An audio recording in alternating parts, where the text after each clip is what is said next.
विधान परिषदेवर जाण्यासाठी राष्ट्रवादीकडून तब्बल 80 जण इच्छुक आणि सुनेत्रा पवारांचा सर्वांना धक्का देणारा निर्णय। पहिल्याच कसोटीत हा असा धडाकेबाज निर्णय घेत सुनेत्रा पवारांनी आपण काही कच्चे खिलाडी नाहीत हेच दाखवून दिलंय।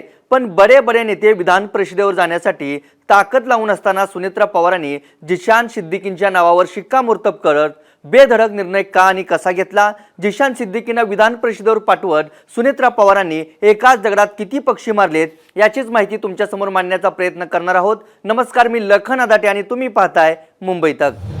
राष्ट्रवादी काँग्रेस पक्षाच्या कोर कमिटीची बुधवारी बैठक पार पडली। बैठकीत 1 न 2 तब्बल 80 नावांवर चर्चा झाल्याची माहिती आहे। विधान परिषद निवडणुकीत ढिगभर इच्छुकांमुळे सुनेत्रा पवारांची कसोटी लागली होती। अखेर सुनेत्रा पवारांच्या उपस्थितीत झालेल्या बैठकीत जिशान सिद्दीकींच्या नावावर शिक्कामोर्तब करण्यात आलं।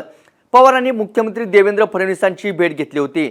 पण राष्ट्रवादीनं जिशान सिद्दीकींना संधी का दिली हे जाणून घेण्याआधी जिशान सिद्दीकी नेमके कोण आहेत यावरती एक नजर टाकूयात।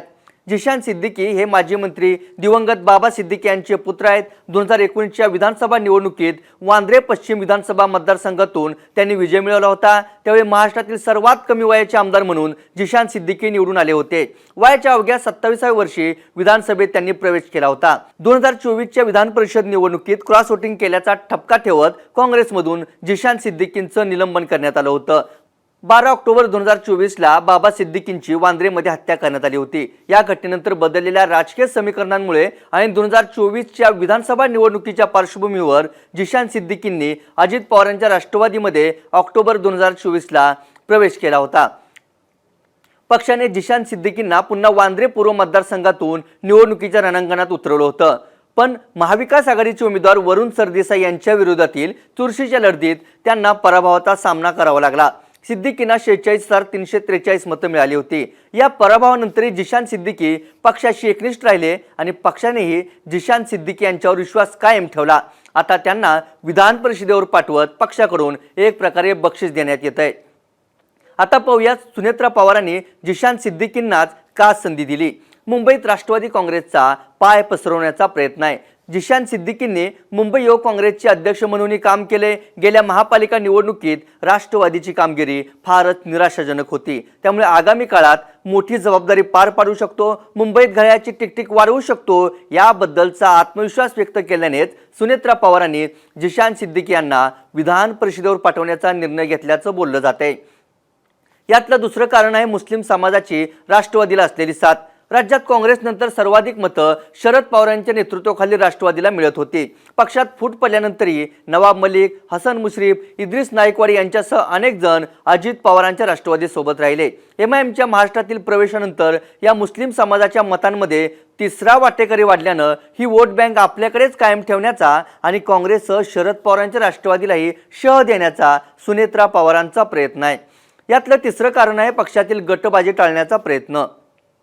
विधान परिषदेसाठी पटेल, तटकरे, भुजबळांनी फिल्डिंग लावली होती। प्रफुल्ल पटेल यांचे निकटवर्तीय माजी आमदार राजेंद्र जैन यांच्यासाठी, छगन भुजबळ पुतणे समीर भुजबळांसाठी तर पुत्र अनिकेत तटकरेंना आमदार करण्यासाठी राष्ट्रवादीचे प्रदेशाध्यक्ष खासदार सुनील तटकरेंनी ताकद लावल्याची माहिती आहे। अमोल मिटकरी कार्यकाल संपल्यानंतर पुन्हा एकदा विधान परिषदेत जाण्यासाठी उत्सुक होते। शेवटच्या 2 दिवसात त्यांनी जय पवारांचं नाव पुढे केलं होतं। मात्र आता मिळत असलेल्या माहितीनुसार अमोल मिटकरी सुद्धा उमेदवारी न दिल्यानं नाराज असल्याची चर्चा आहे। आनंद परांजपे, सूरज चव्हाणांसह अशी ही ढिगभर नावं चर्चेत होती। याच नावांमध्ये जिशान सिद्दीकींचाही समावेश होता। पण त्यांच्या नावासाठी कोण आग्रह धरणार असा सवालही उपस्थित केला जात होता। मात्र दिग्गजांनी समर्थक आणि नातेवाईकांसाठी लावलेली ताकद पाहता एकाला दिल्यास दुसरा नाराज होणार होता। ही सगळी नावं मुंबई बाहेरील होती। त्यामुळेच अशात मुंबईतील सिद्दीकींच्या नावाची घोषणा करत सुनेत्रा पवारांनी राजधानीत पक्षाला बळकटी देण्याचं कारण पुढे करत पक्षातील नाराजी नाट्य टाळण्याचा प्रयत्न केला। चौथं कारण आहे जिशान सिद्दीकींचं बॉलिवूड कनेक्शन। बाबा सिद्दीकीनंतर जिशान सिद्दीकींनी फिल्मी जगतासोबत कनेक्शन कायम ठेवलं। भारतात आणि विशेषतः बॉलिवूडचं केंद्र असणाऱ्या मुंबईत आणि महाराष्ट्रात कलाकारांच्या नावावर अनेक मतदार आकर्षित होत असतात।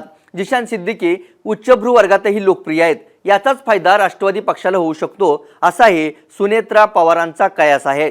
म्हणजे सुनेत्रा पवारांची पहिली कसोटी आहे. सुनेत्रा पवारांना राजकारण झेपेल का? एवढ्या इच्छुकांच्या गर्दीत उमेदवार कसा निवडणार असे अनेक प्रश्न उपस्थित केले जात होते. पण सुनेत्रा पवारांनी ताराराणींप्रमाणे एक रणरागिणी मैदानात उतरल्यास काय करू शकते त्या रणनीतीची पहिली झलक दाखवून दिली आहे. त्यामुळे आगामी काळात सुनेत्रा पवारांच्या राजकीय कौशल्यानं राष्ट्रवादीचं घड्याळ किती अचूक टायमिंग दाखवतं ते पाहणं महत्त्वाचं ठरेल.